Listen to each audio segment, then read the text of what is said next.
Printemps 1987, un printemps meurtrier. En l'espace de quelques semaines, 4 fillettes disparaissent en région parisienne. Elles ont entre 7 et 9 ans. On ne les retrouvera jamais vivantes. Sabine Dumont est l'une d'entre elles. Un samedi de juin, elle est enlevée à 100 mètres de chez elle. C'était une petite fille plutôt modèle, il n'y avait pas de raison de fuguer, donc on s'est dit il y a quelque chose qui ne va pas. J'ai entendu aucun cri qui m'ait attiré l'attention, sinon j'aurais fait demi-tour, j'y serais allé voir. Mais les recherches demeureront vaines. Rien ne pourra être fait pour sauver Sabine. C'est la 4e victime. Là, je me suis mis à hurler. Je crois que je ne pourrais jamais plus hurler de ma vie. Cette solution dramatique, ça n'arrive qu'aux autres. Ça n'arrive pas dans votre village, c'est pas possible. Sabine est-elle une victime isolée ou bien a-t-elle été la proie d'un tueur d'enfants qui sillonne la région? Ce que disent eux-mêmes les pédophiles, il nous faut moins de 2 minutes pour gagner la confiance d'un enfant. Des suspects sont arrêtés. Un pédophile pris en flagrant délit. Un tueur en série anglais. Un imprimeur itinérant dénoncé par sa fille. Mais malgré les nombreuses pistes suivies, l'assassin n'a toujours pas été arrêté. Après 23 ans, le meurtre de Sabine Dumont reste non élucidé. Nous sommes en plein cœur de Bièvre, à une quinzaine de kilomètres au sud-ouest de Paris, dans le département de l'Essonne. C'est ici que vivait la petite Sabine Dumont jusqu'au jour de sa disparition, le samedi 27 juin 1987.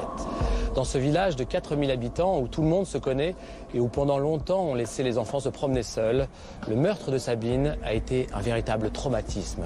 Plus de 20 ans après, la population est encore marquée par le drame.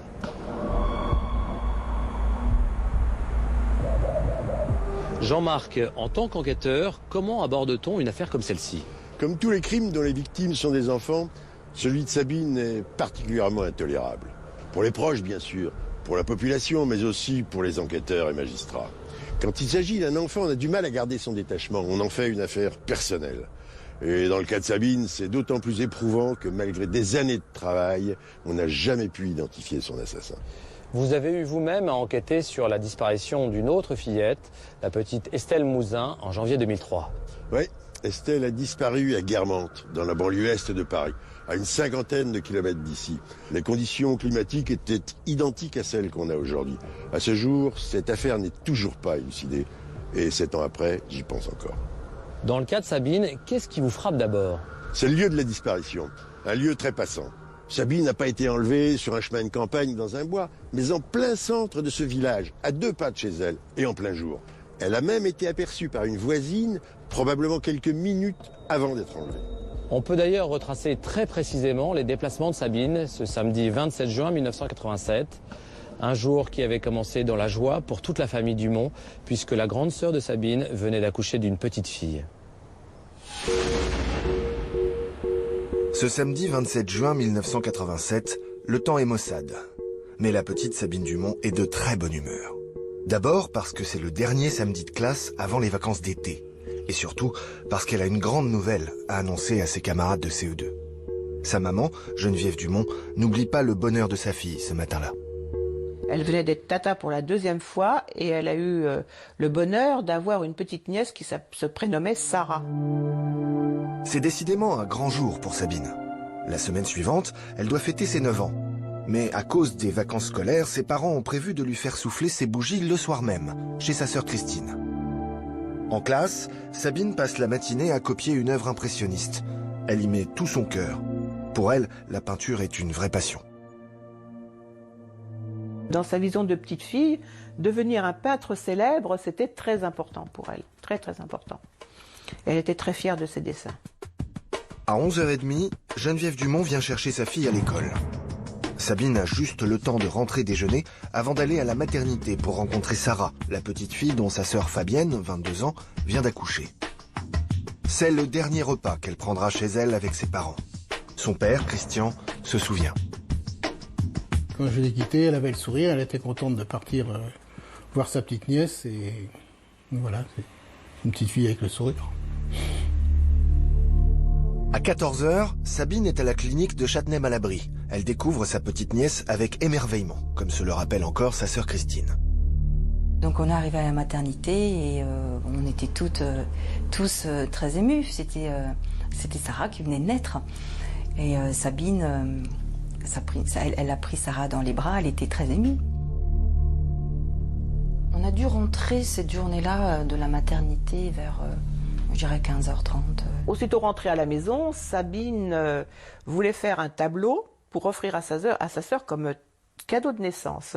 Et elle voulait reproduire un tableau célèbre de Renoir qui représente un personnage, un couple qui danse avec une dame qui a une magnifique robe blanche. Et cette robe blanche avec des volants la fascinait. C'est ce tableau de Renoir, intitulé « Danse à la ville », que Sabine veut copier pour l'offrir à sa sœur, toute jeune maman. Elle installe ses pinceaux et ses tubes de gouache sur la table de la cuisine, mais elle s'aperçoit qu'il lui manque du blanc pour peindre la robe de la danseuse. Et elle m'a demandé la permission tout simplement d'aller en acheter. Et je ne voyais pas pourquoi j'allais refuser à ma fille d'aller acheter ce tube de peinture un samedi après-midi. J'ai même pas imaginé que je puisse lui dire non. À la veille de ses 9 ans, c'est l'une des toutes premières fois que Sabine est autorisée à se rendre seule au centre-ville, à 20 minutes de marche de chez elle. C'est pas très loin, c'est passant. Et ce qui me chagrinait, c'était qu'il allait commencer à pleuvoir. Donc je lui ai dit simplement qu'il fallait qu'elle se dépêche parce qu'il allait certainement faire un orage et qu'il allait pleuvoir très fort. À 16h45, Sabine quitte seule la résidence du Renouveau, située au numéro 22 de l'avenue de la Gare. Elle la remonte, puis tourne à droite dans la rue du Petit Bièvre. Elle a déjà fait la moitié du chemin quand l'orage éclate. C'est à ce moment-là que Marie-Rose Branger, une voisine, la croise en voiture. Il pleuvait à torrent. Nous nous sommes arrêtés en voiture, nous étions en voiture, nous nous sommes arrêtés. Nous avons posé la question si elle voulait qu'on l'accompagne car il pleuvait très très fort. Elle n'a pas voulu, ce dont j'étais sûre, parce que je savais que sa maman lui disait toujours « Surtout, si une voiture s'arrête, tu ne montes pas. Même si c'est des gens que tu connais, tu continues tout droit ton chemin. » Et c'est ce qu'elle a fait. Elle a refusé de monter dans la voiture et elle a continué son chemin sous la pluie. Et nous, nous sommes repartis aussi. Et voilà. Sans le savoir, Marie-Rose Branger est l'une des toutes dernières personnes à avoir parlé à Sabine. Le marchand de journaux le confirme, la fillette a bien acheté son tube de gouache et elle a quitté son magasin à 17h10. Sabine rentre donc chez elle. Elle n'est plus qu'à 3 numéros de la résidence du Renouveau quand une autre voisine l'aperçoit depuis le trottoir d'en face. Cet après-midi-là, Liliane Flotté va chercher des amis à la gare de Bièvre. Ce samedi 27, entre deux averses, à 17h30, je suis sortie et sur le trottoir de droite, au loin, j'ai aperçu Sabine. Bon, elle était reconnaissable, elle regardait dans ses mains, je pense, son petit porte-monnaie, et puis moi, j'ai pas voulu l'importuner, je suis allée vers la gare, puis elle a continué son chemin. À ce moment-là, Liliane Flotté ne peut pas imaginer qu'elle est la dernière personne à avoir vu Sabine vivante. La fillette ne rentrera jamais chez elle. Je n'ai pas entendu Sabine crier. J'ai entendu aucun cri qui m'ait attiré l'attention, sinon j'aurais fait demi-tour, j'y serais allé voir. C'est donc sans bruit, devant le 18 avenue de la Gare, une rue habituellement fréquentée, devenue déserte à cause d'une pluie d'orage, que Sabine Dumont disparaît, le 27 juin 1987, à 100 mètres de son domicile. Nous sommes rue de la Gare, devant l'auberge du Val de Bièvre. C'est à cet endroit précis que Sabine a été aperçue pour la dernière fois vivante par Madame Flotté, la voisine des Dumont. Elle a vu la fillette alors qu'elle passait sur le trottoir d'en face. Madame Flotté l'a saluée, mais Sabine ne l'a pas entendue. Il était environ 17h45. Et il y a un autre témoignage qui confirme ce créneau horaire. Le compagnon d'une des sœurs de Sabine, qui a emprunté cette même rue pour faire une course en ville entre 17h30 et 18h, n'a pas vu la fillette ni à l'aller ni au retour. On connaît donc avec précision l'heure et le lieu de la disparition. Sabine a disparu en plein centre-ville, dans une rue dégagée, à moins de 100 mètres de chez elle, et personne n'a rien vu? Non. Et c'est ce qu'il y a d'effrayant dans les disparitions d'enfants. On a souvent cette impression comme s'ils s'étaient volatilisés. Mais il faut dire en plus qu'il pleuvait cet après-midi-là. Et la pluie venait juste de se calmer. Il n'y avait pas grand monde dehors. Elle a donc pu être enlevée de force ou par surprise. Ou bien encore par la ruse, ou par la menace. Une enfant de 9 ans, c'est impressionnable. Et puis il faut se placer dans la chronologie des événements. Au moment où on signale sa disparition, rien n'indique que Sabine ait été victime d'un pédophile. On ne sait pas s'il s'agit d'un enlèvement, d'un accident ou d'une fugue. Mais à 19h30, quand Christian Dumont, le père de Sabine, prévient le commissariat le plus proche, à Palaiseau, il est tout de suite pris très au sérieux, car dans les semaines précédentes, d'autres fillettes ont disparu en région parisienne. À 18h, une heure après être partie acheter son tube de gouache, Sabine n'est toujours pas rentrée chez elle. Inquiète, sa mère et sa sœur partent à sa recherche. Elles refont plusieurs fois le chemin jusqu'à la librairie, inspectent les rues alentours, interrogent les passants, en vain.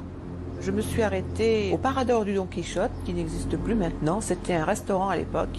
Je suis rentrée comme une folle dans ce restaurant et je me suis mis à hurler que ma fille avait disparu. Et il y a un monsieur qui m'a dit « Mais c'est une fête, madame, ici, je suis désolée pour votre petite fille. » Et je suis partie, mais j'étais anéantie. Un peu après 19h, Geneviève Dumont se décide à rentrer chez elle. Peut-être Sabine est-elle rentrée entre-temps et attend-elle tranquillement à la maison. Mais l'appartement est vide. Immédiatement, je me suis affolée complètement. Et je me rappelle très bien, je me suis mise à hurler en bas de mon bâtiment, du Renouveau, à hauteur du bac à sable, en hurlant « Sabine a disparu, Sabine a disparu », on ne la reverra plus. À 19h30, quand Christian Dumont rentre chez lui, il découvre la détresse de sa femme. Il se rend immédiatement à la gendarmerie. J'ai rencontré quelqu'un qui était derrière le bureau. Et quand je lui ai expliqué mon affaire, il m'a dit « Vous inquiétez pas, elle va rentrer. C'est pas bien grave, elle a dû faire une fugue. » Je dis « Ça m'étonnerait. À son âge, ça m'étonnerait qu'elle fasse une fugue. » Il a quand même prévenu les gens qui étaient de service. Et je sais que avant que je sois parti, ils étaient déjà partis, eux, avec un véhicule. Je les ai vus sortir. 4 gendarmes partent aussitôt pour Bièvre.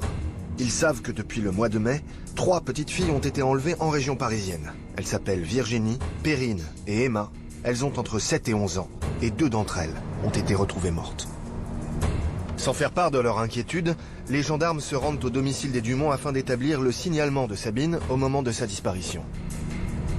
Elle avait donc un blouson bleu ciel très clair, un jean bleu marine et des baskets blanches. Elle avait un ruban dans les cheveux. Elle avait une queue de cheval. De leur côté, le frère et les sœurs de Sabine copient des avis de recherche qu'ils collent dans toute la ville. Les heures passent et l'angoisse monte. Pour les aider à retrouver leur petite sœur, ils font appel à leur ami, Jean-Michel Charpentier. En fait, les recherches ont été faites comme des amateurs. Effectivement, on avait fait un point central qui était la place de la Gare, et on partait de la place de la Gare vers les différents points de Bièvre où elle avait pu partir, et puis on revenait place de la Gare pour se faire un compte rendu. On a trouvé, t'as trouvé, non t'as rien trouvé, voilà, on repartait et ainsi de suite. Et ça a duré toute la nuit. À Bièvre, la nouvelle se répand comme une traînée de poudre. Ici, tout le monde connaît Sabine. Tout le monde veut la retrouver. Au moment des recherches, on se rendait compte qu'il y avait quand même eu beaucoup de personnes qui se sont mobilisées pour rechercher Sabine. Car monsieur et madame Dumont étaient d'une famille qui était très aimée à Bièvre. Et personne ne veut croire au pire. À aucun moment on ne pense à une issue fatale. Cette solution dramatique, ça n'arrive qu'aux autres, ça n'arrive pas dans votre village, ça n'arrive pas à des amis, c'est pas possible. Prévenu par les gendarmes, le journaliste Christian Porte arrive sur Bièvre à 21h. Tous les témoignages qu'on avait disaient que c'était une petite fille plutôt modèle, qu'elle n'avait pas de raison de fuguer, donc on s'est dit qu'il y a quelque chose qui ne va pas. Et puis il y avait ce contexte, donc les 3 autres affaires, les 3 autres fillettes enlevées, et dont certaines avaient été retrouvées assassinées. Et on s'est dit, il y a un lien entre tout ça, c'est pas possible autrement. Si vraiment un sadique rôde en région parisienne et qu'il a croisé la route de Sabine, il faut tout mettre en œuvre pour éviter qu'il ne fasse une 4e victime.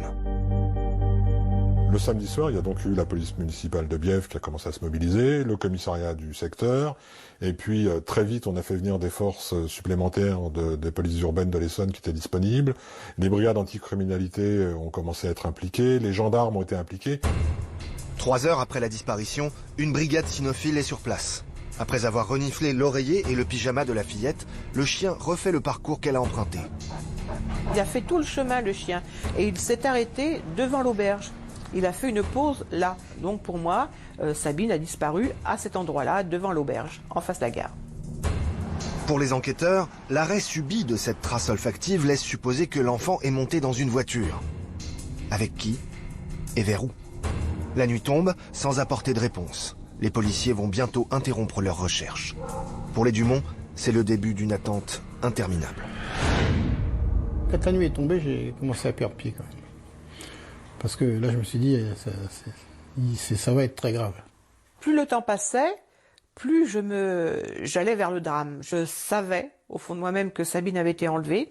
Je ne comprenais pas comment. Je ne comprenais pas comment Sabine avait pu monter dans une voiture dont elle ne connaissait pas le conducteur. Je me suis dit que si on l'avait enlevée de force, elle aurait fait tomber son porte-monnaie et son tube de peinture qui n'ont jamais été retrouvés. On s'imagine, on a plein de scénarios dans la tête. On se refait le film. Toute la nuit, on attend, et puis le jour se lève, et puis il n'y a toujours rien. Voilà.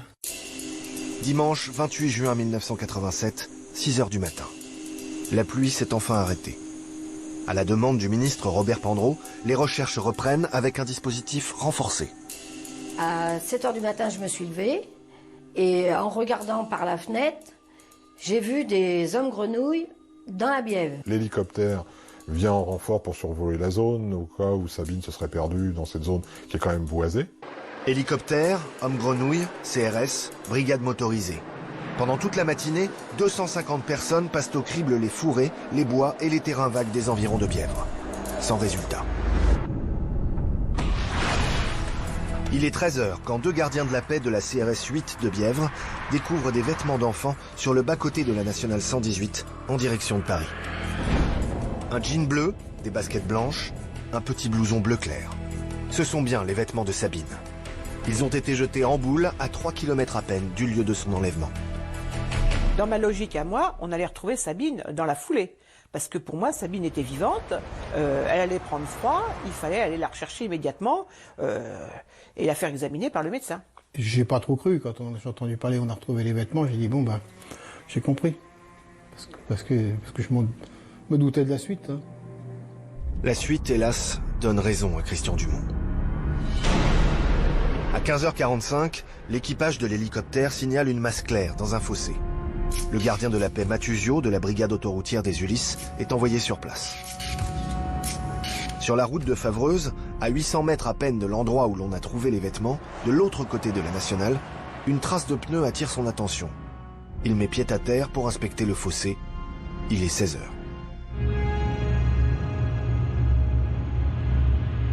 Devant lui, un petit corps gît dans les broussailles, entièrement dénudé. C'est celui de Sabine.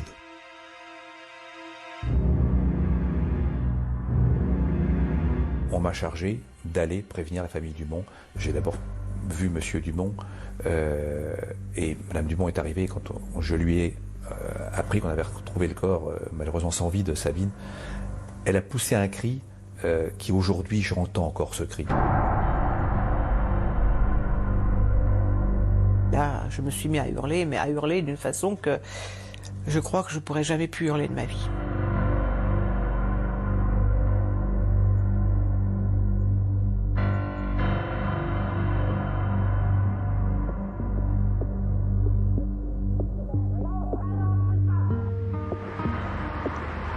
C'est dans ce fossé qui longe la nationale 118 qu'on a découvert le corps de Sabine Dumont le dimanche 28 juin 1987, au bord de cette route sans issue, à 3 km du lieu de son enlèvement.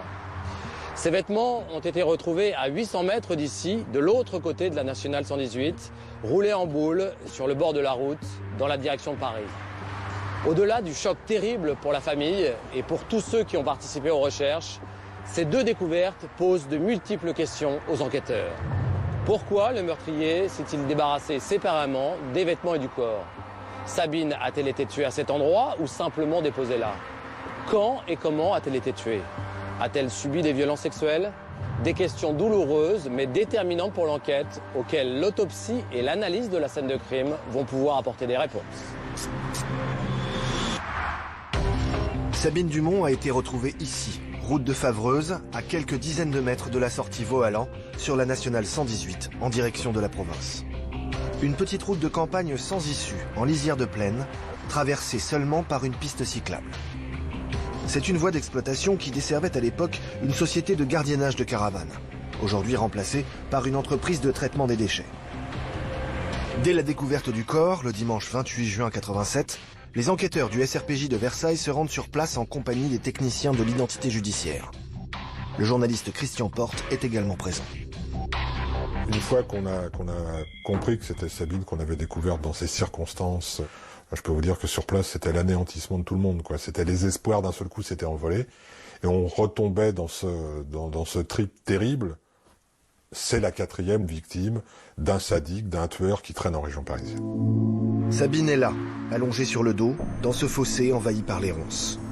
Elle est entièrement nue. Son visage et ses cheveux sont en partie brûlés. À côté du corps, les enquêteurs découvrent un bidon de white spirit. C'est probablement le liquide qui a servi à incendier le haut du corps de l'enfant. Les policiers avaient repéré sur place des mégots de cigarettes.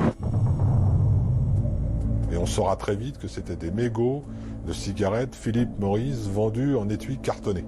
Très précis. Il y avait aussi, je crois, une cordelette. Autour du cou, les policiers remarquent des traces de strangulation. La cordelette a peut-être servi à étrangler l'enfant. Olivier Roda est médecin légiste au CHU de Nantes. Il n'a pas procédé à l'autopsie de Sabine Dumont, mais il sait comment identifier les marques de strangulation. La strangulation, qu'elle soit faite au lien ou à la main, laisse toujours au niveau des muscles du cou et au niveau des os du cou des lésions qui sont visibles macroscopiquement. Il y a une infiltration de sang, il y a des fractures des os, et ça signe la strangulation. L'autopsie de Sabine confirme qu'elle est morte étranglée. L'examen révèle également que l'enfant a été violé avant d'être tué. On retrouve aussi du sang sous les ongles de la victime. Mais en 1987, ces prélèvements ne sont pas très révélateurs. En 1987, lorsqu'on prélevait donc sous les ongles, on pouvait dire qu'il y avait effectivement du matériel humain qui appartenait à un groupe sanguin. Si c'était le groupe de la victime, c'était un constat qui ne débouchait sur pas grand-chose. Si c'était un groupe différent, eh bien ça orientait vers un tiers, mais c'est pas à partir d'un groupe sanguin qu'on peut identifier un individu. Sabine était du groupe O négatif, mais le sang trouvé sous ses ongles était du A positif. C'est certainement le groupe sanguin de l'assassin, mais c'est aussi l'un des plus répandus en France. Aujourd'hui, avec les progrès de la police technique et scientifique, de telles traces pourraient être exploitées de manière beaucoup plus déterminante. Maintenant, on reprend ces mêmes prélèvements avec une étude ADN qui permet effectivement de dire la victime s'est débattue, elle s'est accrochée à l'auteur, elle a collecté sous ses ongles du matériel qui permet d'identifier formellement donc l'auteur. Mais à l'époque, sans l'analyse ADN, ni le sang, ni les mégots de cigarettes, ni la cordelette ne peuvent livrer d'empreintes génétiques. Reste le white spirit. L'assassin s'en est servi pour mettre le feu au corps, probablement pour rendre sa victime méconnaissable. Selon nos informations, aucune empreinte digitale n'a été relevée sur le bidon, mais le produit lui-même peut-il nous renseigner?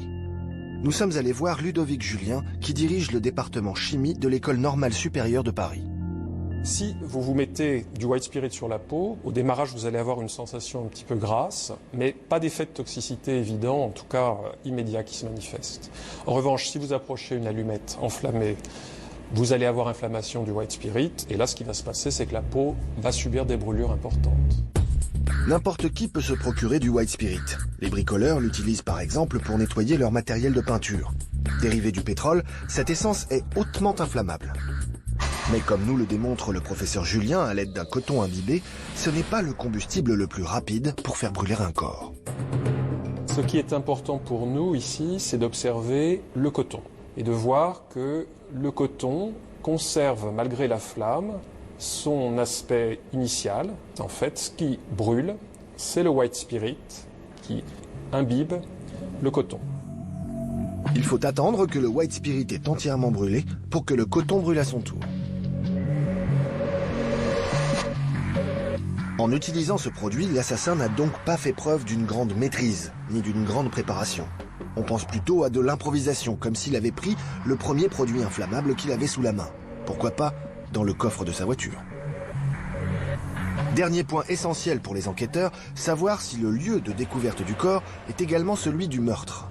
Scénario douteux pour plusieurs raisons. D'abord, la route de Favreuse n'est qu'à 3 km du centre de Bièvre. Le samedi soir, après la disparition de Sabine, beaucoup de volontaires étaient passés par là pendant leurs recherches. Je me rappelle, on a été dans la plaine de Favreuse dans la nuit, avec pour seul éclairage les phares de la voiture. Mais c'était très noir, on voyait pas grand-chose. Et on y a été au petit matin. On l'a pas vu, on n'a rien vu. Dire si elle l'était ou si elle l'était pas, on peut pas l'affirmer. Mais on a été par là. De plus, le dimanche matin, une patrouille a exploré cette route de campagne sans rien remarquer. Je pense que le lieu où on a trouvé son corps n'est pas le lieu où elle a été tuée. À proximité de l'endroit où on a retrouvé le corps de Sabine, il y a une piste cyclable. Il y a une piste cyclable qui est très empruntée dans la vallée de Saclay le dimanche matin. C'est impossible que personne ne l'ait vue à ce moment-là. Donc ce qui veut dire que son assassin l'a déposé là, probablement en fin de matinée le dimanche.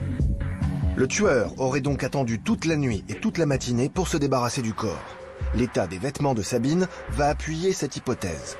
Quand les policiers les découvrent, en début d'après-midi, ils constatent que le blouson et le jean de la fillette sont secs. Or, il a plu jusqu'à l'aube.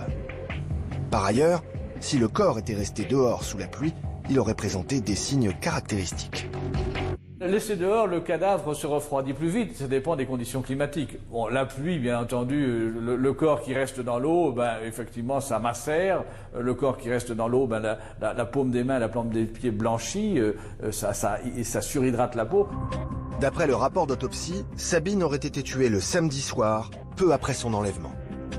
La trace de pneus au bord du fossé, qui avait attiré l'attention du CRS, permet d'établir que le meurtrier est venu jusque-là en voiture. Enfin, la découverte des vêtements de Sabine de l'autre côté de la nationale permet de suivre la trace du tueur pendant quelques centaines de mètres. Après avoir déposé sa victime dans le fossé, il serait remonté en voiture, aurait pris à droite sous le pont avant d'entrer sur la nationale 118. À peine engagé sur la bretelle d'accès, il aurait ralenti ou se serait arrêté pour jeter en boule les vêtements de la petite fille avant de reprendre la route en direction de Bièvre et de Paris. Nous sommes à l'endroit précis où les policiers de la CRS 8 ont retrouvé le corps de Sabine, au bord de cette route sans issue qui longe la nationale 118. A priori, le meurtrier n'a pas pu venir jusqu'ici à pied. Ça, sûrement pas. On peut donc affirmer que c'est un adulte en âge de conduire et qu'il possède une voiture. Ou qu'il s'en est procuré une. Est-ce qu'il connaissait forcément l'endroit? Tous ceux qui ont participé aux recherches en sont convaincus. C'est quelqu'un du coin, il fallait connaître l'endroit pour arriver là. C'est très possible en effet, mais il faut se méfier des raisonnements trop rapides. Si on prend la première sortie en venant de Bièvre par la nationale en direction de Chartres, cette route est la première sur la gauche. C'est donc une route assez isolée, mais facilement accessible. Le genre d'itinéraire qu'on choisit si on veut trouver un endroit pas trop fréquenté, dont on peut repartir rapidement, puisqu'on peut rejoindre la nationale en moins de 2 minutes. Les prédateurs sexuels ont souvent l'instinct du moment le plus propice pour attaquer leurs victimes. Ils ont aussi l'instinct des lieux pour s'en débarrasser. Donc, pour l'instant, rien ne dit qu'il connaissait déjà les lieux. On sait en revanche à quel moment il a déposé le corps. Une patrouille est passée ici en fin de matinée. Il n'y avait rien. D'autre part, les vêtements de Sabine ont été retrouvés de l'autre côté de la nationale, à 800 mètres d'ici, un peu après 13 heures. Le meurtrier a donc dû se débarrasser du corps et des vêtements aux alentours de midi. Sait-on par où il est reparti une fois qu'il s'est débarrassé du corps? De ce côté de la route, elle est en cul-de-sac. Elle donne sur une piste cyclable. Le week-end, elle est fréquentée par des promeneurs, par des cyclistes. Le seul itinéraire de fuite possible, c'est de l'autre côté, en direction de la nationale.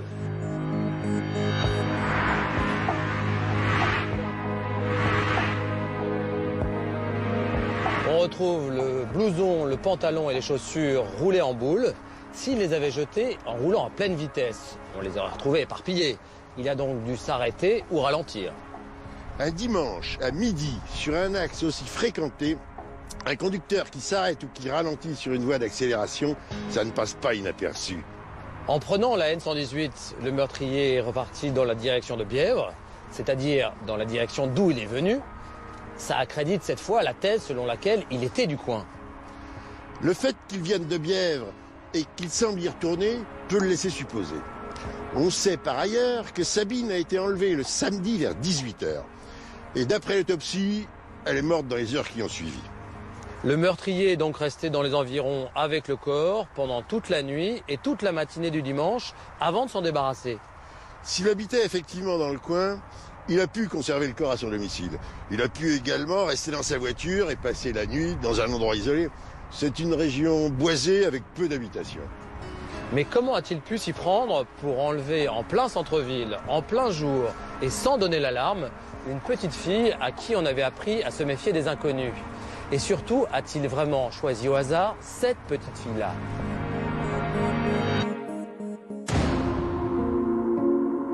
Sabine Dumont est la petite dernière d'une famille de 6 enfants. À bientôt 9 ans, c'est une petite fille choyée par tous ses aînés. Quand elle est arrivée, Sabine, c'était la poupée de tout le monde. C'est vrai que c'était quelque chose. On était des petites mamans, puisqu'on avait 14, 13 et 12 ans donc à l'époque. Donc on s'en est vraiment bien occupé de Sabine. Une enfant au regard clair et espiègle qui fait l'admiration de tous. Une belle petite blonde, toujours le sourire et vive. À l'époque, Christian Dumont est responsable de la sécurité chez Matra. Sa femme, Geneviève, est assistante maternelle et garde des enfants à la maison. Elle est donc toujours là quand Sabine rentre de l'école. Sabine, avec sa maman, était très possessive. C'était sa maman à elle. Elle avait du mal à la partager avec ses sœurs et son frère. Étant la dernière, c'était sa maman. C'était pour elle. Elle était heureuse de vivre, tout simplement.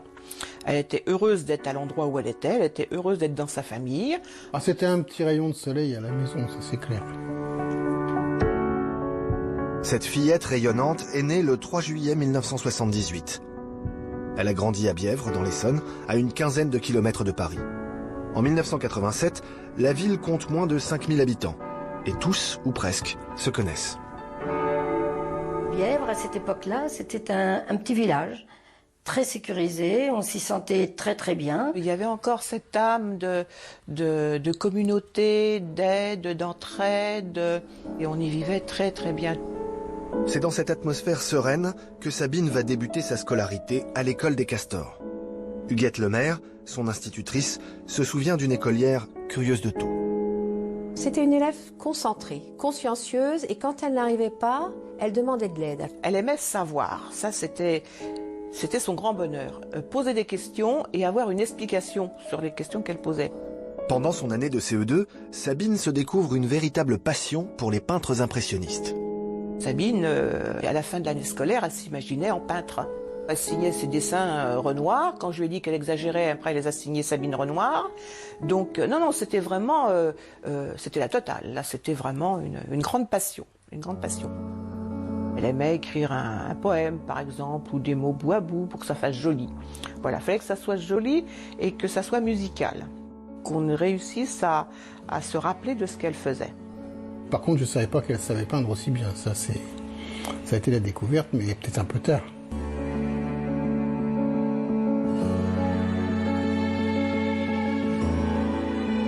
Elle était lumineuse, physiquement. Ses cheveux étaient blonds, brillaient... Ils étaient toujours bien coiffés. C'était vraiment un petit bonbon. Elle était vraiment adorable. Blonde, lumineuse, adorable. Dans son innocence, Sabine aurait-elle représenté la proie idéale pour un prédateur sexuel? Pour la criminologue Sylvia Brégé, spécialiste des crimes pédophiles, il y a d'autres paramètres à prendre en compte. Sabine, c'est une petite fille qui est blonde, aux yeux bleus. Elle peut incarner effectivement un idéal pour un prédateur, mais a priori ce n'est pas cette particularité physique qui a dû être sélectionnée au moment des faits, c'est que l'auteur a surtout vu une enfant qui était seule. Elle est là, elle est seule, elle fera l'affaire, je peux passer à l'attaque. Sabine a donc pu être choisie au hasard, par opportunité. Le drame, c'est que Sabine n'allait jamais faire les commissions toute seule. Jamais, jamais, jamais. Donc non, elle sortait pas. Elle sortait pas. Et voilà, il a fallu d'une fois, voilà. C'est la première fois et pour elle, ça veut dire beaucoup. Pour tous les enfants, ça veut dire beaucoup. Même nous, on peut s'en souvenir lorsqu'on est sorti la première fois. C'est un gage de confiance de la part des adultes et pour nous, ça veut dire qu'on devient grand. À la veille de ses 9 ans, c'est la première fois que Sabine est autorisée à se rendre seule à la librairie. Elle a d'ailleurs été mise en garde contre les mauvaises rencontres. On disait qu'il y avait un danger, simplement, à monter dans une voiture dont on ne connaissait pas le conducteur, parce qu'ils allaient les emmener, qu'ils ne reverraient pas leur famille et que c'était très dangereux. On était en train de manger, je me rappelle. Et bon, on lui a dit, et puis c'est tout. Hein, on n'allait pas passer la journée dessus, et peut-être qu'on aurait dû.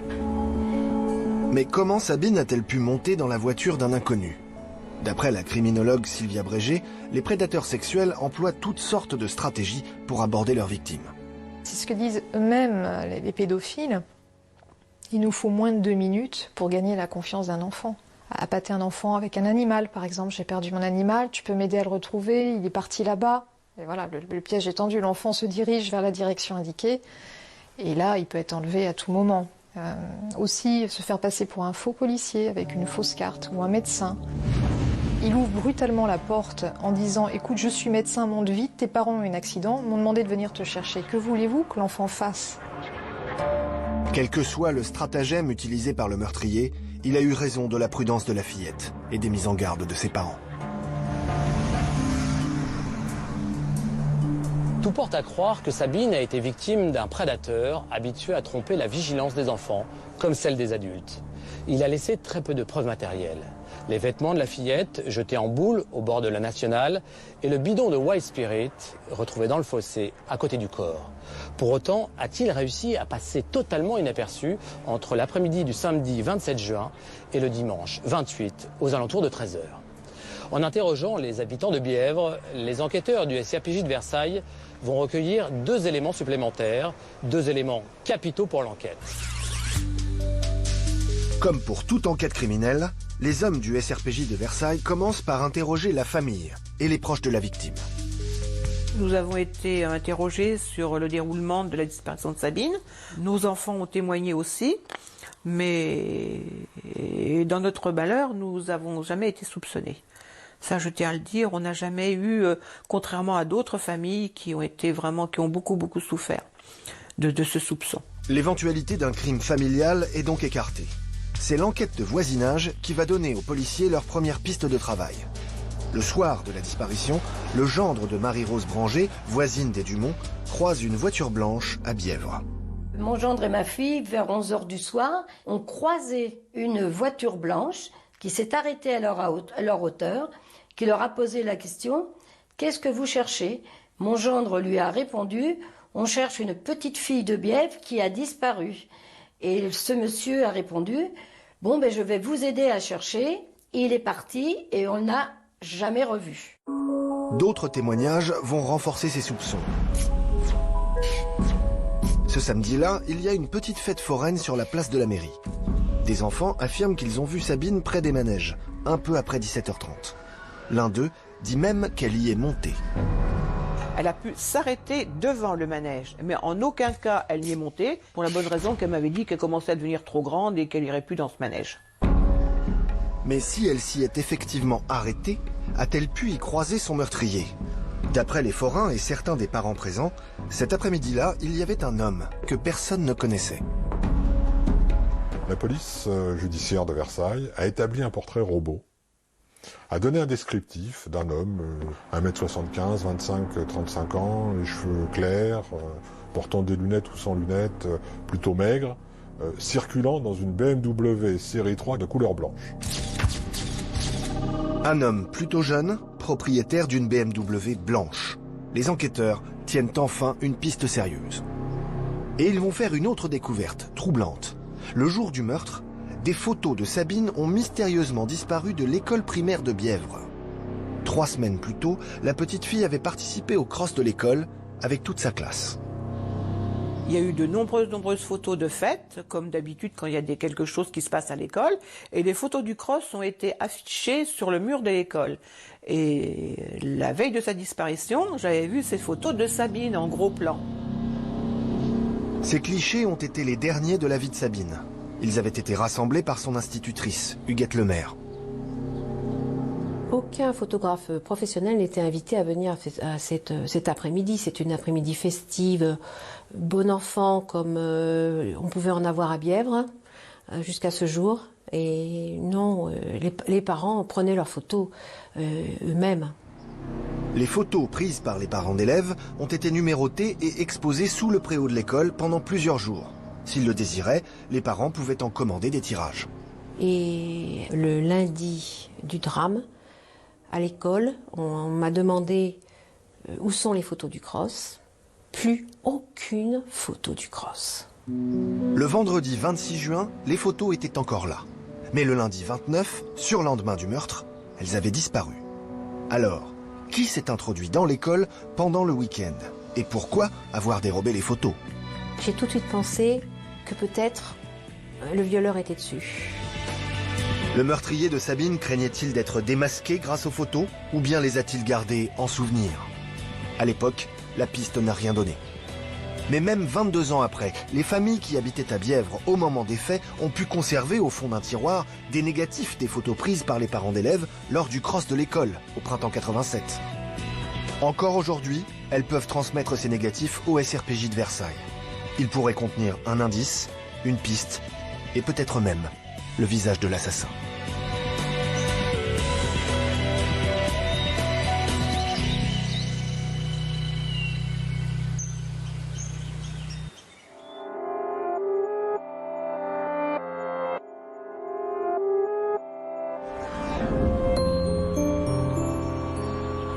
Jean-Marc, plusieurs témoins ont dit avoir remarqué un véhicule de couleur blanche au moment des faits. Selon vous, est-ce que c'est un élément solide? Les signalements de véhicules, c'est souvent très frustrant pour un enquêteur. Les voitures sont toujours blanches, grises ou sombres. Ça correspond aux 2/3 du parc automobile français. Mais là, on a plusieurs témoignages qui donnent la même couleur, la même marque et le même modèle. Une BMW série 3, 5 portes. Ouais. On a une assez bonne description du conducteur grâce au portrait robot. On peut donc lancer des avis de recherche dans ce sens. Mais ces recherches n'ont rien donné. Non. Mais à partir de ces éléments, on va aussi pouvoir faire des comparaisons avec d'autres affaires de crimes pédophiles commis dans la région, et puis faire des rapprochements, voire recueillir des indices supplémentaires. Dans la traque du meurtrier de Sabine, beaucoup de rapprochements ont été envisagés, car en banlieue parisienne, le printemps 87 a été un printemps meurtrier. Depuis le début du mois de mai, 3 petites filles ont été enlevées et tuées, Sabine est la 4e. Et l'âge des fillettes, la proximité des meurtres dans le temps et la zone géographique soulèvent beaucoup de questions. La série noire commence le samedi 9 mai 1987, avec la disparition de Virginie Delmas, une petite fille de 10 ans, passionnée par le judo. Elle vit ici, à l'Esplanade de Versailles, une cité HLM de Neuilly-sur-Marne, dans la banlieue est de Paris. Le journaliste Bruce de Saint-Cernin travaille depuis de longues années sur ces affaires. Ce jour-là, elle devait regarder une émission sur le judo à la télévision. Cette émission n'a pas été déprogrammée, enfin bref, elle n'est pas passée. Et elle a demandé à sa maman de pouvoir descendre jouer en bas de l'immeuble avec ses petites camarades. Il est 15h30. C'est la première fois que Virginie a la permission de sortir seule. 1 heure plus tard, elle n'est toujours pas rentrée. Elle devrait pourtant se rendre à son cours de catéchisme à 17h. La maman de Virginie s'inquiète. Donc elle descend, elle fait le tour des voisins, se renseigner pour savoir si elle n'est pas chez l'une, qui chez l'autre, hein, peut-être. Et manifestement, Virginie n'est plus là. Françoise Delmas apprend que sa fille n'a jamais rejoint ses amis sur l'esplanade. 2 heures plus tard, elle porte plainte au commissariat de son quartier. 45 policiers, 90 CRS et 4 chiens se lancent à la recherche de Virginie. Ses parents collent 10 000 affiches dans toute la ville. Les appartements et les caves de la cité sont fouillés. Plus de 2500 personnes sont entendues. Virginie reste introuvable. Seul début de piste, bien maigre, le témoignage d'un enfant qui a vu Virginie monter dans une voiture claire avec un homme jeune et grand. Rien de plus. Virginie s'est volatilisée, les recherches resteront vaines. Samedi 30 mai 1987, Emma Grédari, une petite Mauricienne de 11 ans, disparaît à Malakoff, au sud de Paris. Et ce samedi 30 mai, elle part chercher à quelques centaines de mètres de chez elle une équerre pour finir un devoir, un dessin, quelque chose comme ça. C'est ici, boulevard de Stalingrad, qu'Emma vit avec ses 2 sœurs et ses parents. Ce samedi-là, il fait beau. Emma sort de chez elle à 15h, elle doit marcher un quart d'heure pour se rendre au petit centre commercial de Malakoff. Dans cette librairie, elle achète une équerre. Elle sort de la boutique à 15h20. Plus personne ne la reverra vivante. 1 heure plus tard, son corps est retrouvé en flammes sur ce parking entouré d'immeubles de Châtillon-sous-Bagneux. Cet enfant, ce corps, on prend le temps d'y mettre le feu quasiment au vu de tout passant possible. Mais la liste macabre va encore s'allonger. Mercredi 3 juin 1987, à Bouleurs, en Seine-et-Marne, on perd la trace de Perrine Vigneron. La petite Perrine part, comme tous les mercredis, à son cours de poterie. Et la salle où a lieu le cours de poterie est à peu près entre 6 et 800 mètres de la maison familiale. Perrine a 7 ans. Elle habite ici avec ses parents et ses 2 sœurs. Ce jour-là, le temps est à l'orage. Avec l'orage, son père lui avait demandé d'attendre un petit peu, que ça se calme, et comme ça se calmait pas, elle est donc partie. 16 heures. Malgré la pluie, Perrine quitte la maison. Pas question de renoncer à la poterie. Elle n'est qu'à 800 mètres de son cours. Pour la première fois, elle est autorisée à s'y rendre seule. À 18 heures, ne la voyant pas revenir, son père se rend à l'atelier. Il apprend que Perrine n'est jamais arrivée à son cours. Affolé, M. Vigneron prévient la gendarmerie, qui réagit immédiatement. La veille, dans ce même village, un enfant avait échappé de justesse à un homme au volant d'une voiture blanche. À 20 heures, gendarmes et villageois se mettent à la recherche de Perrine. Mais elle ne sera jamais retrouvée vivante. Perrine sera retrouvée le samedi 27 juin à une trentaine de kilomètres de son lieu d'enlèvement, à Chelles. À côté du corps, les chaussures et le petit gilet rouge de la fillette sont parfaitement pliés. Les enquêteurs à l'autopsie se sont rendus compte qu'elle avait été violée et étranglée. À 50 km de là, ce même samedi, 2 heures à peine après la découverte du corps de Perrine, Sabine Dumont est enlevée à Bièvre. 5 octobre 1987, l'acte final de la série noire. Dans ce verger de Mareuil-les-Maux, en Seine-et-Marne, un enfant est retrouvé sans vie. L'identification sera difficile. Le cadavre a séjourné longtemps dehors, il est dans un état de décomposition avancée. On va l'identifier par son empreinte dentaire. Donc on sait que c'est Virginie Delmas. Le complément d'autopsie va préciser qu'elle a été étranglée et violée. Virginie Delmas, la première disparue, la seule des 4 fillettes dont on n'avait pas retrouvé le corps. 5 mois plus tard, les derniers espoirs sont anéantis. Virginie, Perrine, Emma, Sabine. Toutes les 4 ont été enlevées, violées, puis étranglées. Ont-elles été les victimes du même tueur? Moi, j'ai fait le lien avec la disparition des autres enfants et j'ai posé la question aux enquêteurs, est-ce qu'il ne peut pas y avoir un tueur en série? Et on nous a toujours dit que les tueurs en série n'existaient pas en France. En 1987, beaucoup d'enquêteurs sont encore persuadés que les tueurs en série sont une spécialité américaine. Mais leur scepticisme s'appuie aussi sur les faits. Les 4 crimes présentent des différences flagrantes dans leur mode opératoire.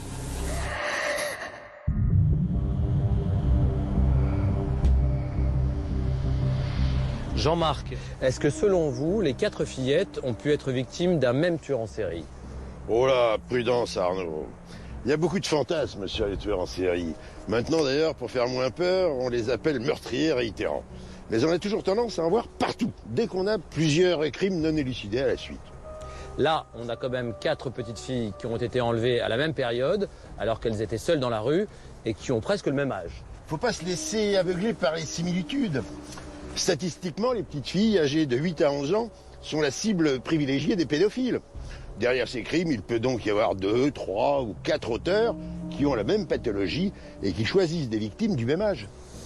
Est-ce que tous les rapprochements ont pu être faits systématiquement à l'époque? Les enquêtes ont été confiées à des services différents, gendarmerie, PJ de Seine-Saint-Denis, PJ des Hauts-de-Seine? Ça n'a sûrement pas facilité le recoupement de toutes les informations, même des plus petits détails contenus dans chacun des dossiers. Depuis, l'OCRVP, l'Office central qui s'occupe des cold cases, a repassé ses affaires au crible, en cherchant toutes les comparaisons possibles, sans plus de succès. Même si à première vue, les crimes se ressemblent fortement, il y a des éléments qui les distinguent. Géographiquement d'abord, Perrine et Virginie ont été enlevées dans la banlieue est, à une 50aine de kilomètres de Bièvre, qui est à l'ouest de la capitale.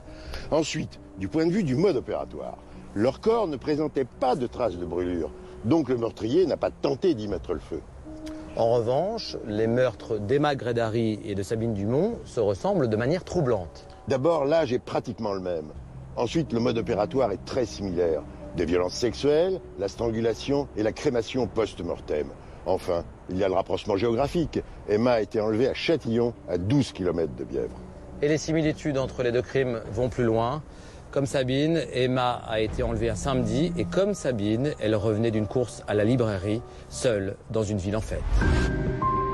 Un mois avant le meurtre de Sabine Dumont, le samedi 30 mai 1987, en début d'après-midi, un incendie survient à Châtillon-sous-Bagneux, à l'intersection des rues Guinemer et Jean Mermoz. C'est là que passe Liliane Lessac, au moment même où l'incendie démarre. Le samedi 30 mai, je revenais de faire des courses de cette direction-là. J'ai vu de la fumée qui provenait d'à côté d'un camping-car garé sur le parking à cet endroit-là à peu près. Liliane est loin d'imaginer ce qui est en train de brûler à quelques mètres d'elle. En m'approchant, j'ai cru que c'était un jouet, une poupée. Et en m'approchant davantage, c'est là que j'ai vu que c'était une petite fille avec des cheveux longs noirs. Le camping-car était ici et le corps de la petite était là. Alertés, la police et les sapeurs-pompiers éteignent l'incendie et tentent de ranimer le corps. Mais il est trop tard. Le cadavre est rapidement identifié. Il s'agit d'Emma Grédary, 11 ans, disparue quelques heures plus tôt. Sa mère, encore très marquée par le drame, a chargé son avocate, maître Delphine Desvillettes, de nous livrer les premières constatations faites par les enquêteurs. Son corps est entièrement dénudé, elle porte des traces de strangulation. Son corps est revêtu de coulures sur une grande partie d'un produit qui dégage une odeur de résine synthétique, de solvant. Ce qu'il constate aussi, c'est que le centre du feu se situe au niveau du bas-ventre. Comme pour Sabine Dumont, l'auteur du crime a enflammé le corps à l'aide d'un produit chimique. L'enfant est allongé sur le dos, entièrement nu. Ses vêtements ont disparu, ils ne seront jamais retrouvés. Les enquêteurs veulent comprendre ce qui s'est passé et s'évertuent à reconstituer la journée de la petite fille. Ce samedi 30 mai, en début d'après-midi, Emma fait ses devoirs. Mais elle ne trouve plus son équerre. Elle sort donc pour en racheter une. Alors après déjeuner, vers 15h, Emma demande à ses parents si elle peut aller acheter une équerre. Elle demande d'ailleurs à sa sœur si elle veut venir avec elle. Et sa sœur lui dit non, je suis fatiguée, donc elle y va seule. Contrairement à Sabine, Emma a l'habitude de sortir seule. Pour se rendre au petit centre commercial de Malakoff, sur le rond-point Henri Barbus, elle doit parcourir 800 mètres à pied sans aucune route à traverser. Ce jour-là, elle porte une tenue d'été, un t-shirt rose et un pantalon jaune. Le libraire confirme avoir vendu l'équerre à la petite Emma et précise qu'elle était seule. 1 heure seulement après avoir quitté sa famille, Emma est retrouvée sans vie sur le parking de cette résidence de Châtillon-sous-Bagneux. Alors près du corps, les services de police trouveront de rares indices, 4 allumettes dont 3 ont été utilisées. Autour du corps, les indices sont maigres, mais il y a un témoin oculaire qui a assisté à la scène. Ce 30 mai 1987, c'est jour de fête à Malakoff. On inaugure les nouveaux équipements du stade Marcel Cerdan. Au programme, spectacle et saut en parachute. Un événement que le mari de Madame D, aujourd'hui décédé, a regardé depuis sa fenêtre au 9e étage de cet immeuble. Son regard est attiré par les va-et-vient d'un homme blond sur le parking à une quarantaine de mètres de là. Madame D, son épouse, se souvient parfaitement du signalement donné par son mari. Elle a accepté de témoigner à visage caché. Mon mari a vu un monsieur avec des gants de sécurité. Il avait l'air d'avoir une quarantaine d'années, grand, plutôt mince.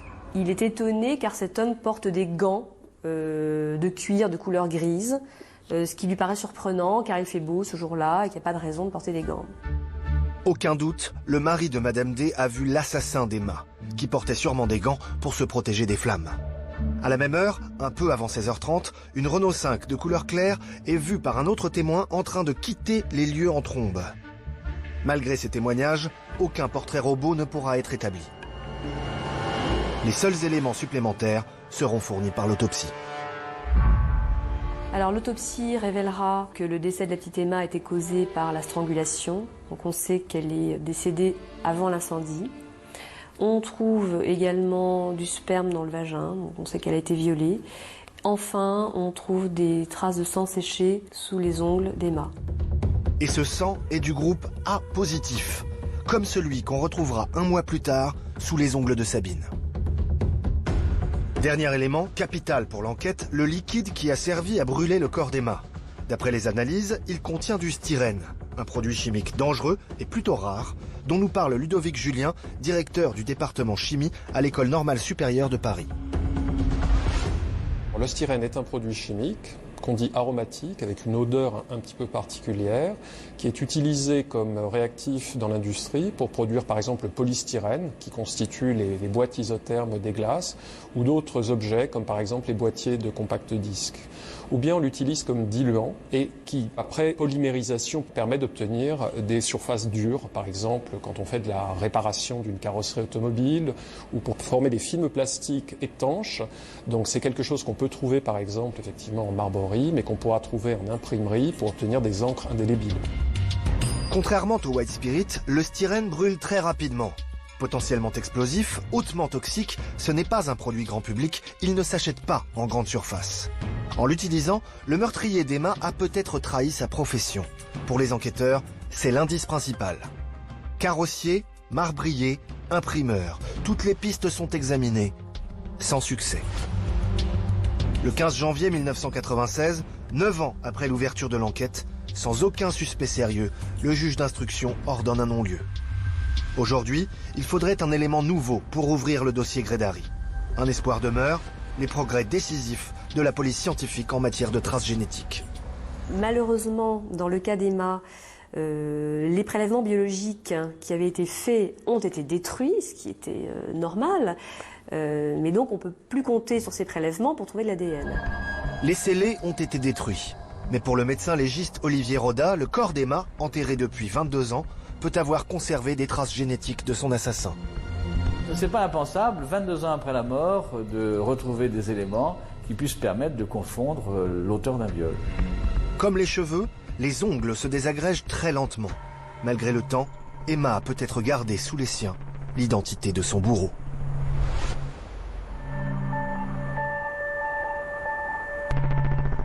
La première chose qui frappe dans le meurtre d'Emma, au-delà de l'atrocité du crime lui-même, c'est le lieu qu'a choisi le tueur pour se débarrasser du corps. C'est très exposé sous les fenêtres d'une résidence.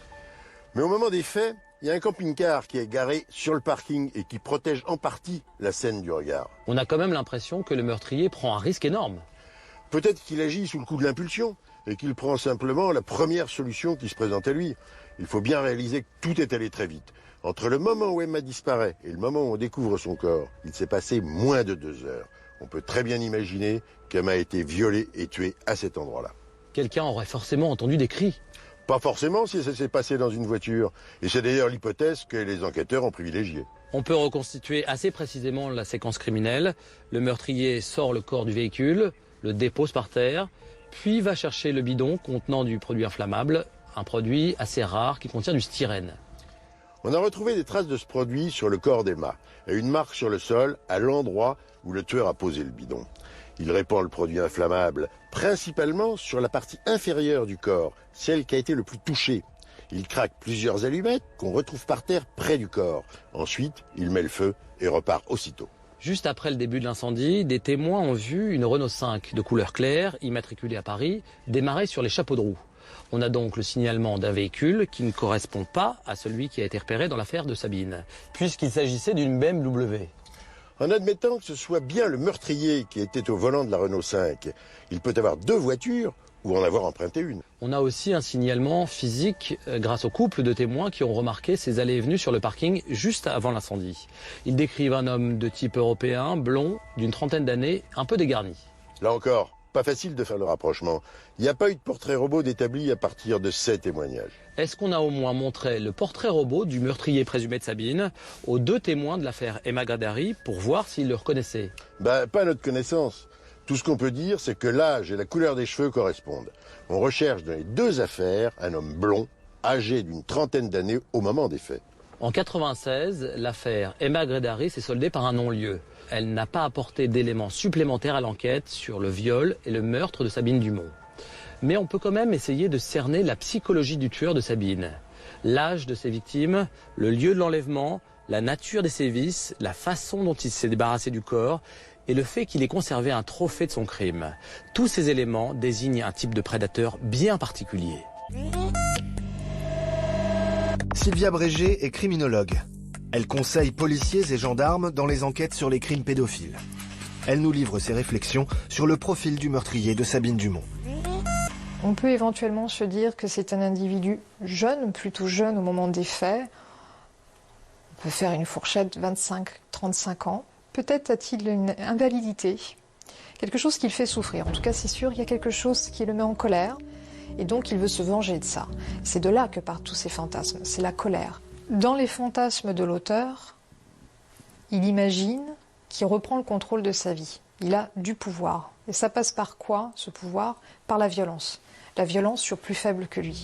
Avant de passer à l'acte, le meurtrier de Sabine a-t-il prémédité son crime?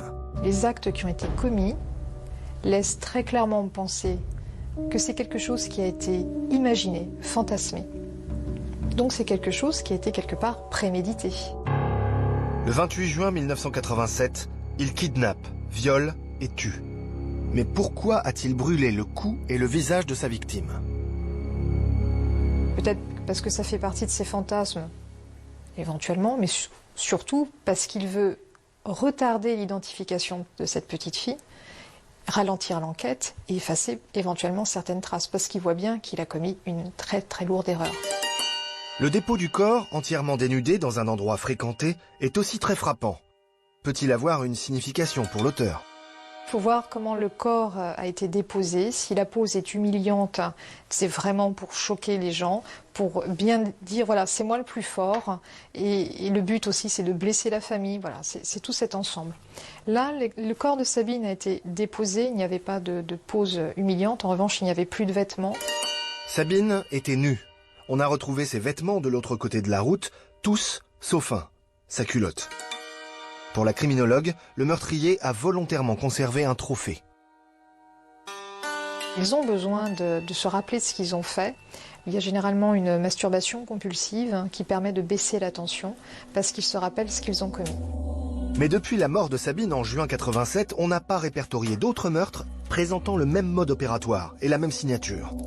Le tueur aurait-il pu s'arrêter de lui-même? Peu probable.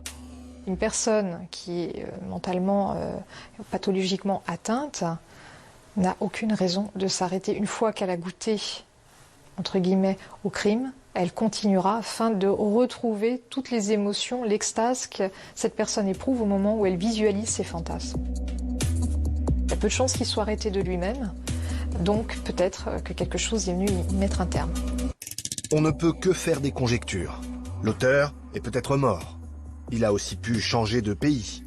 Enfin, il a pu évoluer dans son mode opératoire, ce qui rendrait sa capture encore plus difficile.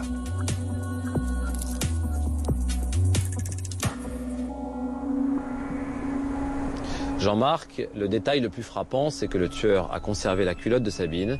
Ça dénote une perversion très profonde. Mais surtout, ça pourrait permettre de confondre le meurtrier, car il est très possible qu'il ait conservé ce qu'il considère comme un trophée dans une cachette, au fond d'un tiroir ou dans une cave.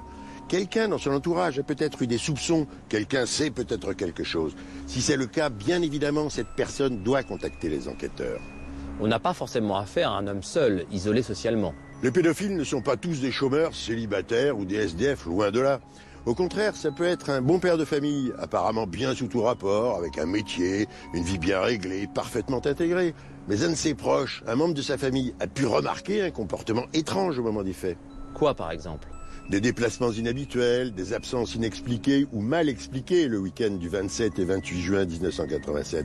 Et puis, dans les semaines qui ont suivi, il a pu avoir des pensées obsessionnelles, voire des signes de dépression. Selon vous, est-ce que le tueur de Sabine est forcément un criminel récidiviste?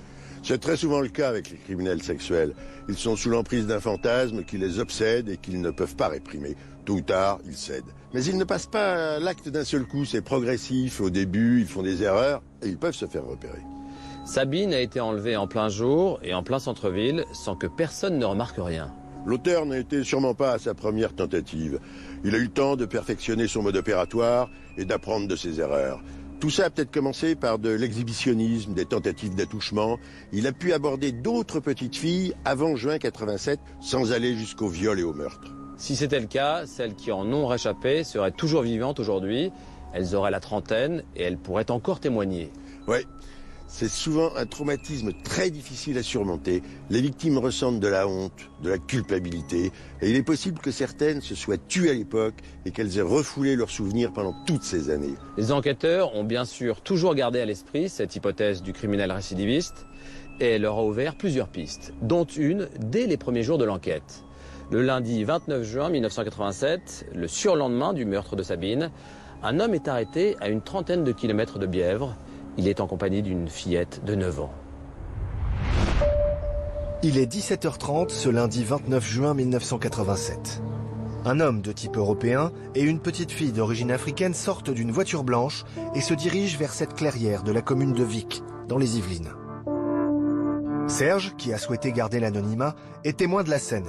Intrigué, il s'approche de la voiture. Dans le coffre, un bidon d'essence et une tronçonneuse. Mais c'est un autre détail qui va retenir son attention. Sur la banquette arrière, un journal ouvert relatant des faits de gamines qui avaient été enlevées, violées. En découvrant les coupures de presse sur les 4 petites filles assassinées, Serge imagine le pire. Il appelle immédiatement la gendarmerie. Se sentant observé, l'homme remonte dans sa voiture avec la fillette et tente de s'enfuir. L'idée nous vient de barrer la route le temps que la gendarmerie arrive pour que cet homme ne s'enfuit pas. Serge a alors tout le temps d'observer le conducteur suspect. Il était grand, une quarantaine d'années, de mémoire avec des lunettes, des cheveux un peu ondulés, sans attitude particulière. Les gendarmes arrivent sur les lieux. L'homme finit par avouer qu'il a enlevé Tania, 9 ans, l'après-midi même à Trappes, à 15 km de là. C'est un entrepreneur de 54 ans, père de 3 enfants. Pour le SRPJ de Versailles et les autres services enquêteurs, il devient le suspect numéro 1 dans les meurtres des 4 fillettes. Pendant la garde à vue, son emploi du temps est passé au peigne fin. Mais l'homme a des alibis en béton, confirmés par de multiples témoignages. Pour l'enlèvement de Tania, il sera inculpé de tentative de viol sur mineur, mais il ne peut en aucun cas être le meurtrier de Sabine, ni des 3 autres fillettes.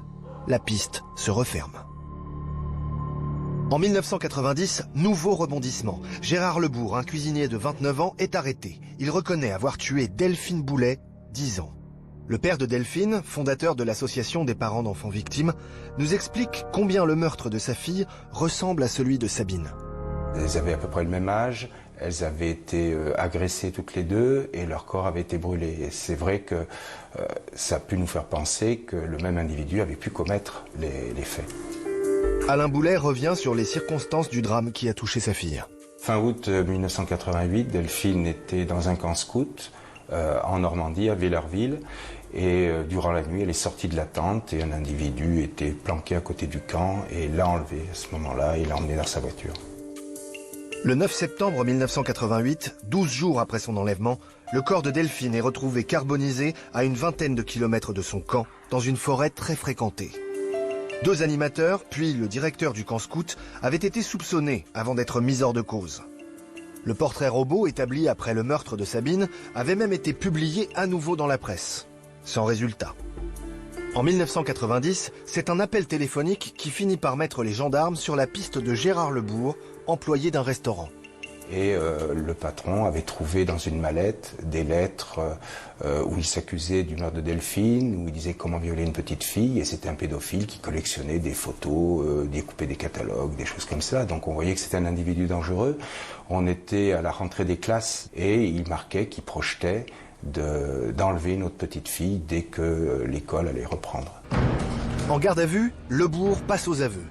Si sa culpabilité dans le meurtre de Delphine ne fait aucun doute, pour les enquêteurs du SRPJ de Versailles, il ne peut matériellement pas être l'assassin de Sabine. Geneviève et Christian Dumont sont alors partagés entre le désespoir et la colère. Je me suis fâchée. J'ai dit que c'était inadmissible qu'à l'heure actuelle, dans notre pays, on assassine impunément des petites filles. Et je ne peux pas imaginer qu'il n'y ait pas une justice à leur rendre. C'est un devoir de leur rendre justice. 4 ans plus tard, en 1995, nouveau coup de théâtre avec l'ouverture en Grande-Bretagne du procès de Robert Black, chauffeur-livreur de 47 ans, présenté comme le pédophile le plus dangereux du pays. Détail troublant, ils violent ces jeunes victimes dans une camionnette blanche et brûlent leurs cadavres avec du white spirit. Black possède par ailleurs une propriété en Dordogne. Il aurait donc pu sévir en France. Mais les enquêteurs ne parviendront pas à établir avec certitude la présence de Robert Black sur le territoire au mois de mai et juin 87. Une troisième piste se referme. 8 ans après le meurtre, l'assassin de Sabine court toujours.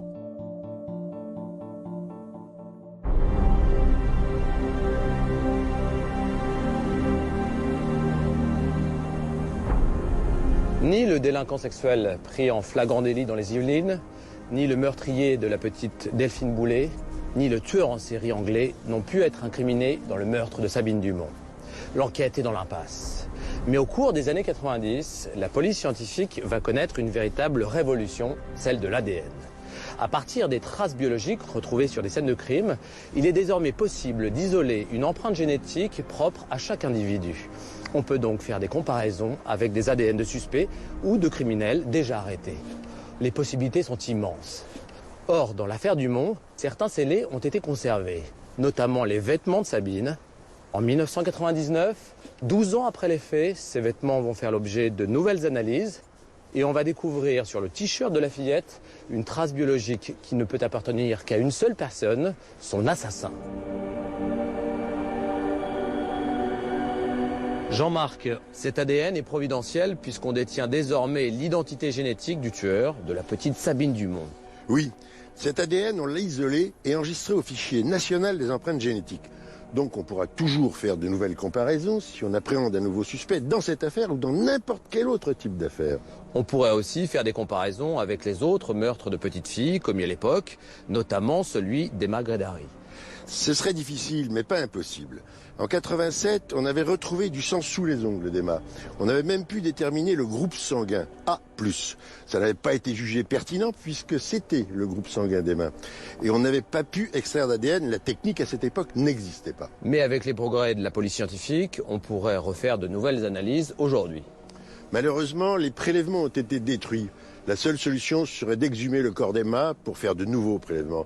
Plus de 20 ans après, elle conserve peut-être encore l'ADN de son assassin sous ses ongles, même très dégradés. Et on pourrait enfin savoir si les deux petites filles ont été victimes du même auteur.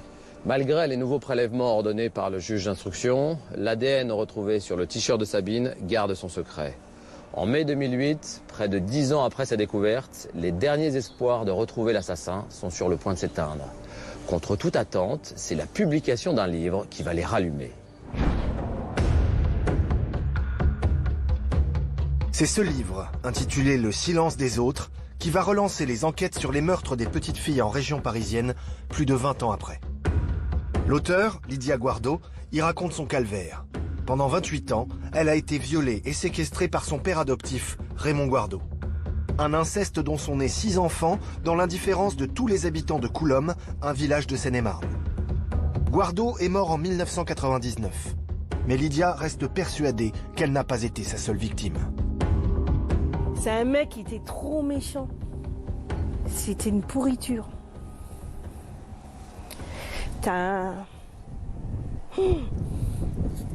Quand je vois tout ce qu'il faisait sur nous, sur moi, sur mes enfants, il est capable de faire sur quelqu'un d'autre. Lydia soupçonne son bourreau d'être le meurtrier des 4 petites filles tuées en 1987. D'abord, à cause des brûlures faites par des produits chimiques sur les corps de Sabine Dumont et Emma Grédary. Elles rappellent à Lydia les sévices qu'elle a elle-même subis. Nous, il se servait beaucoup de produits ici. Moi, pour me brûler, il me prenait de la cyclohydrique. Quand je voulais pas faire une certaine chose, tu veux pas, tu vas souffrir autrement.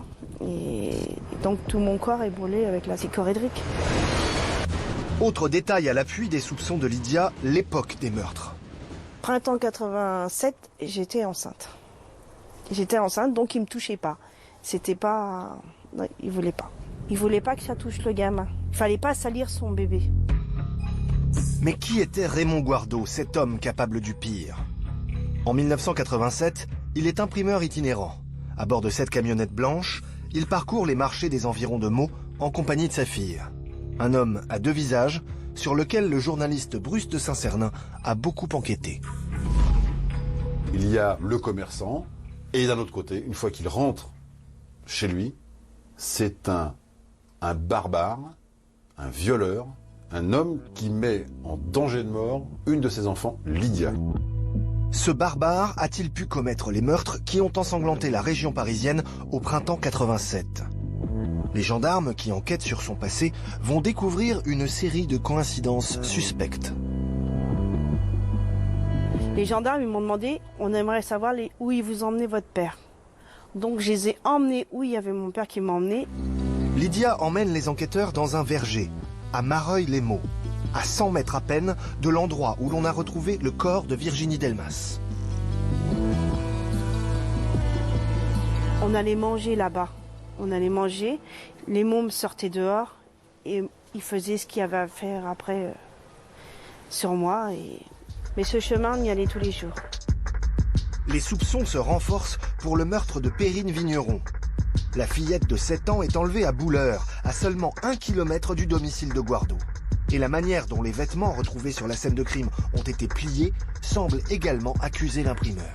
Quand le vieux, quand il déshabillait ou quand il déshabille n'importe qui, il pliait toujours les affaires. C'était un maniaque. Cette manie signe-t-elle la culpabilité de Guardo ? Quand Lydia apprend que l'assassin de Perrine aurait conservé ses lunettes, elle attire l'attention des enquêteurs sur les murs de sa maison. Mon père faisait des caches dans les murs, mais des caches... par exemple, on enlevait une planche. Dans cette planche, il y avait plein de trucs. Pour la petite, oui, il peut avoir caché quelque chose. Une perquisition a bien été ordonnée dans la maison de Coulombe, mais les murs n'ont pas été sondés. Peut-être cache-t-il encore des secrets. Pour Bruce de Saint-Cernin, ce sont les déplacements de Guardo qui soulèvent le plus de soupçons. Il empruntait quotidiennement la nationale 34. Or, Perrine et Virginie ont été enlevés de part et d'autre de cet axe. Et leur meurtrier l'a forcément emprunté pour se débarrasser des corps. Autant Perrine Vigneron a été enlevée à Bouleurs et retrouvée 30 km plus loin à Chelles, que Virginie Delmas a été enlevée à Neuilly-sur-Marne et retrouvée 30 km plus loin vers Meaux, c'est-à-dire à Mareuil-les-Maux, pas si loin de Bouleurs. C'est peut-être qu'une coïncidence, mais c'est une coïncidence troublante. 30 km de part et d'autre d'un axe central. Des vêtements bien pliés. Une scène de crime fréquentée par Raymond Guardo. Autant de points qui semblent relier l'imprimeur à au moins 2 des 4 meurtres commis au printemps 87. Mais qu'en est-il d'Emma Grédari, disparue à Malakoff le jour de l'inauguration du stade Marcel Cerdan? Raymond Guardo était un fanatique de boxe, en plus en vénération par rapport à Marcel Cerdan. Guardo était-il à l'inauguration du stade, le samedi 30 mai 1987 ? À ce jour, l'enquête n'a pas pu le déterminer. Mais d'après son carnet d'adresses, Raymond Guardo avait bien des amis à Malakoff. Et il y a un autre recoupement. Guardo était imprimeur. Sa profession pouvait l'amener à utiliser pour diluer ses encres des produits à base de styrène. Enfin, il était de groupe sanguin A positif. Un faisceau de présomption, mais pas de preuve irréfutable. Reste le cas de Sabine Dumont. Elle est enlevée à plus de 65 km du domicile de Guardo, mais contrairement aux 3 autres meurtres, on dispose dans le cas de Sabine d'une preuve matérielle irréfutable. L'ADN retrouvé sur son t-shirt qui ne peut être que celui du meurtrier. Au moment où les enquêteurs entament leur recoupement, Guardo est mort depuis 10 ans. Mais on peut toujours extraire son ADN et faire la comparaison décisive puisqu'il a été inhumé. L'exhumation du corps de Raymond Guardo est donc ordonnée le 11 juin 2009. Dans la journée, le corps a été emmené à l'Institut médico-légal, a été ramené et très vite après, il y a eu les résultats comme quoi ça ne correspondait pas. L'ADN a parlé, le verdict est sans appel. Raymond Guardo n'a pas tué Sabine Dumont.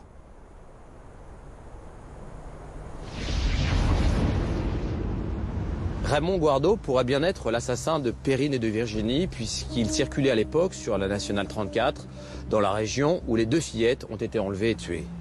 Les déplacements de Guardo, au moment des faits, semblent correspondre. Mais à ce jour, on n'a pas obtenu de preuves irréfutables. Donc l'enquête se poursuit. En revanche, malgré les espoirs qu'on avait fondés sur son ADN, il ne correspond pas à celui qu'on a extrait du t-shirt de Sabine Dumont. Aujourd'hui, qu'est-ce qui pourrait relancer l'enquête? Grâce aux efforts des parents de Sabine, le dossier est resté ouvert. L'affaire n'a pas été classée.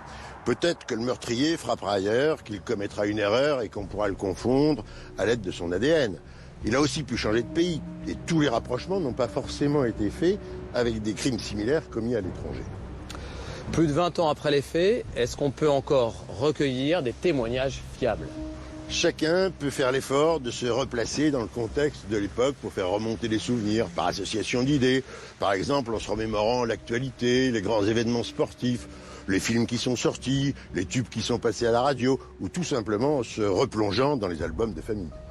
Et puis, le temps permet aussi de délier les langues, comme l'a prouvé l'affaire Guardo. Oui. Si quelqu'un sait quelque chose au sujet du meurtre de Sabine, ou si quelqu'un a remarqué un comportement suspect parmi ses proches au mois de juin 87, et s'il avait peur de parler à l'époque, il peut le faire aujourd'hui. Il y a forcément des blancs dans cette enquête qui peuvent encore être remplis. Dans les affaires non élucidées, on ne sait jamais si c'est le crime qui est parfait ou si c'est l'enquête qui est imparfaite. Moi, je suis optimiste et je préfère croire qu'il n'y a pas de crime parfait. Le viol et les meurtres de Sabine resteront-ils impunis? Et leur auteur libre de frapper à nouveau, s'il ne l'a pas déjà fait. Malgré le temps, les fausses pistes et les espoirs déçus, 23 ans après, l'enquête peut toujours aboutir. Malgré le temps qui passe, les questions demeurent sans réponse. Une situation insoutenable pour Geneviève et Christian Dumont. On a eu la garantie que tout serait fait pour retrouver le prédateur et ben, voilà où on en est parce que ça fait 22 ans et puis il court toujours, quoi. Aujourd'hui, le besoin de justice a remplacé la colère. Nous, on n'a pas de haine ni de vengeance. On veut simplement savoir ce qui s'est passé au bout de 22 ans. Et Geneviève Dumont vit dans l'espoir d'assister un jour au procès de celui qui lui a enlevé sa fille. Moi, je pourrais absolument soutenir le regard de l'homme qui a tué ma fille. Ça, oui, c'est certain. Et bien le regarder dans les yeux et que lui me regarde. Comment imaginer que personne n'ait rien vu ce soir du samedi 27 juin où Sabine a disparu? Peut-on encore remettre la main sur les photos prises lors du cross de l'école de Bièvre au printemps 87? A-t-on vraiment entendu tous les témoins potentiels? Non loin du lieu de son enlèvement, à l'angle de la rue du Petit Bièvre et de l'avenue de la Gare, il y avait un mariage. On n'en a jamais retrouvé le moindre convive. À ce mariage, les gens vont se rappeler que ce 27 juin 87, ils se sont mariés à Bièvre, au Parador, et peut-être que quelqu'un est sorti, peut-être que quelqu'un est parti voir à sa voiture, peut-être que même si c'est un enfant, maintenant l'enfant a grandi, il a peut-être vu quelque chose dont il ne s'est pas rendu compte de la gravité à cette époque-là. Les Dumont veulent croire qu'un nouveau témoignage pourrait relancer l'enquête et leur apporter enfin les réponses qu'ils réclament depuis tant d'années. Ça fait longtemps qu'on attend. Donc là, oui, certainement, oui, on attend que quelqu'un parle. Peut-être que certains enfants, comme de l'âge de Sabine, ont vu des choses. Aujourd'hui, ces enfants, ils ont 30 ans, peut-être qu'ils se souviennent de certaines choses. Pour nous, c'est dramatique parce qu'on a l'impression qu'on tue Sabine, encore une autre fois. Et c'est monstrueux pour nous parce que Sabine, elle a droit au respect et nous, sa famille, on a le droit de savoir. Au final, aujourd'hui, cette affaire reste pour tout le monde, les enquêteurs de l'époque, les journalistes qui ont suivi, un drame qu'on n'oublie pas. Je pense toujours à Sabine, particulièrement quand je passe devant le Renouveau, encore plus.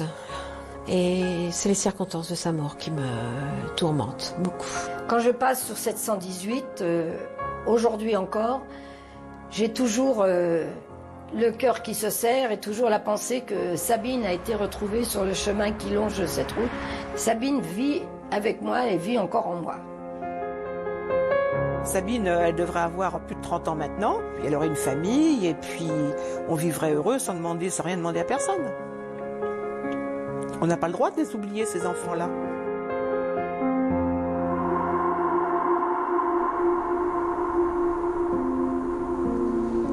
Sylvia Brégé, bonsoir. Bonsoir. Nous sommes dans la cour de l'école de Sabine Dumont. Je rappelle que vous êtes criminologue, que vous collaborez régulièrement avec la police judiciaire et la gendarmerie sur les questions de profil criminel et de victimologie. Vous n'avez pas travaillé directement sur l'affaire Sabine Dumont, mais vous connaissez bien ce type de crime. Comment sensibilise-t-on les jeunes enfants à ce genre de risque ? Informer, c'est déjà protéger. Donc déjà, on a une base. Il est tout à fait possible d'expliquer à un enfant ce qu'est la violence et comment s'en protéger, quelle que soit la violence, verbale, physique ou sexuelle. Et quel que soit son âge. Et quel que soit son âge, bien sûr, on adapte le discours en fonction de l'âge de l'enfant. Et c'est vrai qu'en 1987, qu'est-ce qu'on disait ? Ne suis pas les inconnus ou n'accepte pas les bonbons de quelqu'un que tu ne connais pas. De nos jours, notre société fait, hélas, qu'on doit aller plus loin dans la prévention. On doit mettre en évidence quels sont les risques qu'un enfant peut potentiellement rencontrer, qu'est-ce qu'il doit faire. Il doit s'interroger, qu'est-ce qu'il peut faire ou ne pas faire, de façon à contrôler la situation afin qu'elle évite de déraper. Tout ça dans des jeux de rôle, des amusements. Pour dédramatiser, il ne faut surtout pas faire sombrer l'enfant, surtout plus il est petit, surtout pas amener un sentiment d'insécurité ou de paranoïa. Donc on s'amuse à travers des jeux de rôle, mais surtout on ne minimise pas la problématique de la violence. Mais concrètement, quel type de conseils peut-on donner aux enfants ? Alors c'est pas un sujet facile à aborder, les abus sexuels. Déjà, il faut choisir un moment bien opportun avec l'enfant, quel que soit son âge. On peut démarrer vers 3-4 ans.